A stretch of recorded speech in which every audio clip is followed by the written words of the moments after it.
அமேன். ஹalleluya. நம்முடைய தேவன் இரக்கமும் உருக்கமும் நேரிய சாந்தமுள்ள கர்த்தர். எத்தனை பேர் நம்புறீங்க? அவருடைய கிருபை இன்னைக்கும் நமக்கு சாதகமாகவே நமக்கு உதவி செய்வதற்கே இருக்கிறது என்பதை மறக்க வேண்டாம். இருக்கிற இடத்துல இருதயத்தை உயர்த்தி, ஓ நன்றி அப்பா, உங்கள் கிருபை போதும், என் பலவீனம் நீங்கும், உங்கள் பலன் எனக்கு உண்டாகும் என்று சொல்லி வாயை திறந்து ஆமென் எல்லாரும் ஆராதிப்போமா? ஸ்தோத்திரம். என் கிருபை உனக்கு போதும், பலவீனத்தில் என் பலமோ பூரணமாய் விளங்கும்.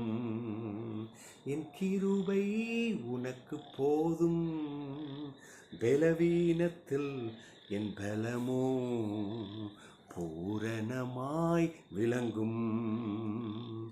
பயப்படாதே, உன்னை மீட்டு கொண்டேன், எனக்கே நீ சொந்தம். ஆமென்.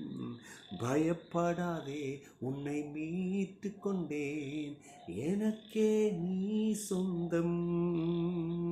பெயரிட்டு நான் உன்னை அழைத்தேன், எனக்கே நீ சொந்தம். உன்னை பெயரிட்டு நான் உன்னை அழைத்தேன், எனக்கே நீ சொந்தம். என் கிருபை உனக்கு போதும், பலவீனத்தில் என் பலமோ பூரணமாய் விளங்கும். எத்தனை பேர் காலவேளையில் பலவீனத்தோடு கூட இருக்கிறீங்க, சோர்ந்து போயிருக்கிறீங்க, மனம் அங்கலாய்ப்பில் இருக்கு, தத்தளிப்பின் பாதையில் இருக்கிறீங்களா? அவருடைய கிருபையை நோக்குங்க, அவருடைய கிருபையை நம்புங்க.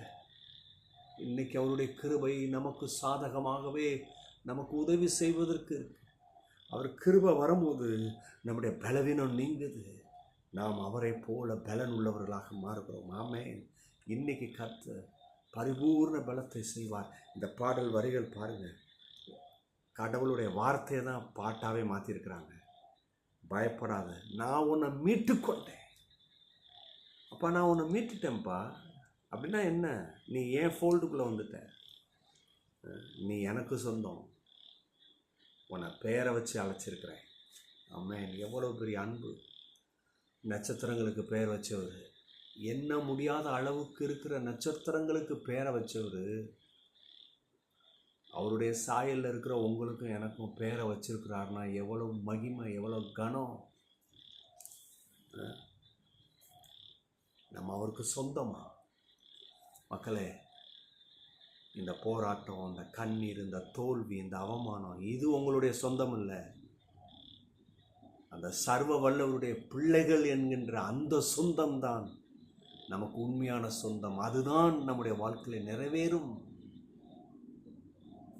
இருக்கிற இடத்துல கரங்களை உயர்த்தி எல்லாரும் சொல்லுங்க, அப்பா நான் நம்புகிறேன், நீ என் சொந்தம்னு சொன்னீங்க, நான் உங்களுடைய சொந்தம் அப்பா. ஆமென். இன்னைக்கு கர்த்தர் அவருடைய வார்த்தையில சுகமும் ஆரோக்கியமும் தருவாராக. ஆமென். தேவ பிள்ளைகளை, எரேமியா தீர்க்கதரிசன புஸ்தகம் 32:17 வாசிக்கிறேன். கர்த்தராகிய ஆண்டவரே, இதோ தேவரீர் உம்முடைய மகாபலத்தினாலும் நீட்டப்பட்ட உம்முடைய புயத்தினாலும் வானத்தையும் பூமியும் உண்டாக்கினீர், உம்மாலே செய்யக்கூடாத அதிசயமான காரியம் ஒன்றுமில்லை. எரேமியா கடவுளுடைய செயல்களை அதை கவனித்து அதை விவரிக்கிறார், அதில் உள்ள மகிமையை பார்க்குறார். கர்த்தர் யாருன்னு இப்போ கண்ணில் பார்த்தா அவ்வளோ மகிமை புரிந்து, அவருடைய கரம் என்ன செஞ்சிருக்கு இப்போ தான் புரியுது. He understand that he is serving a God with whom nothing shall be impossible. எரேமியாவுக்கு ஒரு வெளிப்பாடு உண்டாகுது, நான் சேவிக்கிறவர், அவரால் எல்லாம் கூடும், கூடாதவைகளெல்லாம் செய்யக்கூடியவர் என்பதை நான் தெய்வமாக கொண்டிருக்கிறேன் என்று சொல்கிறார். இதுதான் இன்றைக்கி உங்களுக்கு. இன்னும் என் வாழ்க்கையில் நடக்கலை, இன்னும் வேலையில் ஒரு முன்னேற்றம் இல்லை, என் தொழிலில் முன்னேற்றம் இல்லை, சமாதானத்தை பார்க்க முடியல, நிம்மதியை பார்க்க முடியல, செழிப்பு இல்லை, ஆசீர்வாதத்தை பார்க்க முடியல. இன்றைக்கி உங்களுக்கு நான் சொல்கிறேன், நீங்கள் யாரை ஆராதிக்கிறீங்கன்னா அவரால் எல்லாம் செய்யக்கூடும் என்கின்ற கர்த்தரை ஆராதிக்கிறோம். செய்யவே முடியாது சொல்றதுக்கு அவருடைய அகராதியில் பேச்சே இல்லை. அவரால் எல்லாம் கூடும். காரியத்தை மட்டும் இன்னைக்கு சொல்கிறேன். இந்த வசனத்திலிருந்து காரியம் நாளை தினத்தில் 2வது பகுதியை பார்க்கலாம் இல்லையா? இந்த செய்திக்கு ஒரு பேர் வைக்கணும்னு விரும்புகிறேன். த காட் ஆஃப் த இம்பாசிபிள். எல்லாம் செய்யக்கூடிய கடவுள். எத்தனை பேர் நம்புறீங்க? எல்லாம். அது வியாதியாக இருக்கட்டும், ஒருவேளை பாவத்தில் இன்னைக்கு சில சூழ்நிலை மாறி இருக்கு, தவறில் கீழ்ப்படியாத தனத்தில், இல்லை கர்த்தர்கிட்ட வாங்க. அவர் உங்களை மன்னிக்கிறது மாத்திரமல்ல, உங்களுக்கு என்ன செய்யணுமோ அதை செய்து கொடுப்பார். ஆமென். காரியம் இந்த வசனத்தில், கர்த்தராய் ஆண்டவரே, இதோ தேவரீருடைய மகாபலத்தினாலும் நீட்டப்பட்ட உடைய மகா புயத்தாலும் வானத்தையும் பூமியும் உண்டாக்கினீர். அப்படின்னா என்ன? காட்ஸ் கிரியேஷன், கடவுளுடைய படைப்பில் இருக்கிற மகிமை என்னன்னா, காரியம் சங்கீதம் 19 அதிகாரம் 1-4 வரை வசனம் வாசித்தீங்கன்னா, மகிமை வெளிப்படுத்துகின்றது அப்படின்றாரு. இன்னொரு இடத்துல கரங்களின் கிரியை, சங்கீதக்காரர் சொல்றாரு, அவருடைய படைப்பு மகிமையை வெளிப்படுத்துது. விளங்குதா? மகிமையை வெளிப்படுத்துகிறது அவருடைய படைப்பு. அது மாத்திரமல்ல, படைப்பு எதை காமிக்குதுன்னா, அவருடைய கரத்தின் கிரியை, அவருடைய ஹேண்ட் ஒர்க் எப்படி இருக்கு, அவருடைய அந்த வல்லமையான கரம் என்ன செய்து மலைகளை குடைந்தெடுத்து.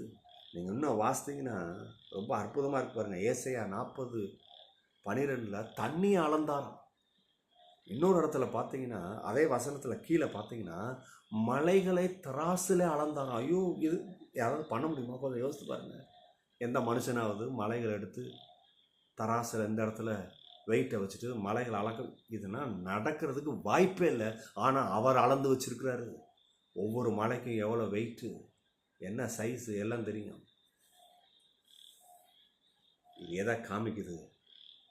எவ்வளோ மகத்தானவர். சங்கீதம் 8:1-3 வரை வாசித்தீங்கன்னா, உம்முடைய நாமும் பூமி எங்கும் எவ்வளவு மேன்மை உள்ளதா இருக்குது.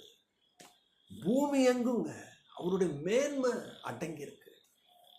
எத்தனை பேருக்கு நான் சொல்றது வரங்குது? அவருடைய படைப்பு மகிமை வெளிப்படுத்துது.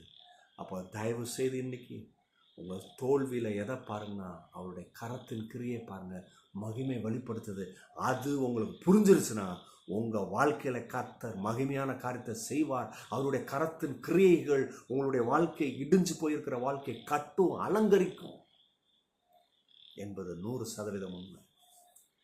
கர்த்தர் அப்படியாக செய்வார். எல்லாரும் கரங்களை உயர்த்தி, ஆண்டவரே, பிள்ளைகளுடைய வாழ்க்கையை நீங்கள் செய்யுங்கப்பா. காத்துக்கிட்டு இருக்கிறாங்க, எப்போ நடக்கும்? கண்டிப்பாக செய்வீங்க. ஆனந்த கண்ணீரை கொடுப்பீங்க, மகிமையான காரியங்களை செய்வீங்க. நம்புகிறோம் இயேசுவின் நாமத்தினாலே. ஆமென். God bless you. God bless you.